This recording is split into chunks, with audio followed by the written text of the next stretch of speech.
This book right here, the magical powers of the saints. This is a very good book for those who like to get things done and want to be inconspicuous. Because, man, let's face it, man. Who wants to be walking around dressed in all black with a Baphomet thing on your doggone neck, around your neck, and then having to explain that to your grandma if she sees you in public? I don't want to do that. Some people, they have that ability to be able to do that. That's all good. But, man, look, I have people who they don't understand that. And I don't want to shock and awe them, and I don't ever want to insult them by any means necessary. I do not want to shock them or insult them. So I carry myself under the badge of the people who deal with the divine Christ energy within. Now they call themselves Christians, and you may hear me call myself a Christian, but if you see me talking to a Buddhist, at the time when I'm talking to that Buddhist, I am a Buddhist because we speak the same language. If you see me dealing with a Muslim, at that time when I'm talking to that person, I am a Muslim because we speak the same language. If you see me talking to doggone a Jehovah's Witness, at that time I'm a Jehovah's Witness because I understand their system. We speak the same language. I am one, but I am of many. And that's part of spiritual maturity, being of the undivided. And me being of the undivided, I have the ability to go in any and every house of thought. You know what I'm saying? So it's a blessing. And I hope for you to get there. But this book right here, getting back to this book right here, man, it deals with deities and saints.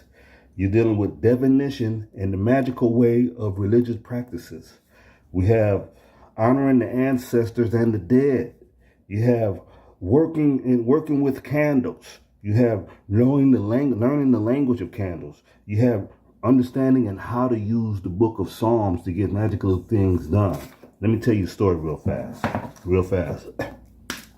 One day, man, I caught a bad dope case. You know what I'm saying? It is what it is. You've been watching my videos. You know who I used to be. One day I'm going to tell you my story. And I caught a bad case. I mean, it was a real crooked case. So I had to do a doggone spell. My mother and one of my aunts, they said, well, here, have them do this right here. So I had to cook these beans. The fragrance of the beans the red beans did something. And over the steam, I had to read a certain passage out of Psalms. And then I had to write it down. First, I had to write it down, and then I had to read the passage while the beans were cooking.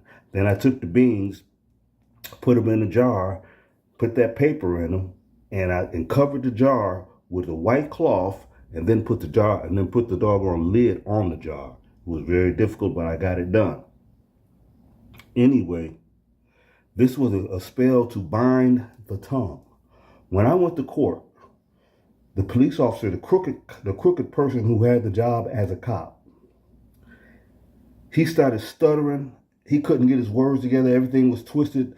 The judge had to shut the court down, remove us out of the court, and continue the court in the judge's chambers. The judge knew he was lying. The judge scolded him real bad right there in front of me and in front of the lawyers and the prosecutor. And I got away. I didn't say I got away scot clean because I didn't do what he said I did. He lied. But anyway, the case was beat, and I binded his tongue so he couldn't continue to tell the lies that he was trying to tell. So it literally worked. Now I digress. This book is to be used. Now, one of our brothers asked me. He said, "Man, are we supposed to be working with white deities?" Now, like I said, I have a certain level of spiritual maturity, so it doesn't matter what color they are to me. Although, if you are an artist and you can make these things and with black characters, with melanated characters, man, let me know. I'll be the first one to buy some of them cards from you.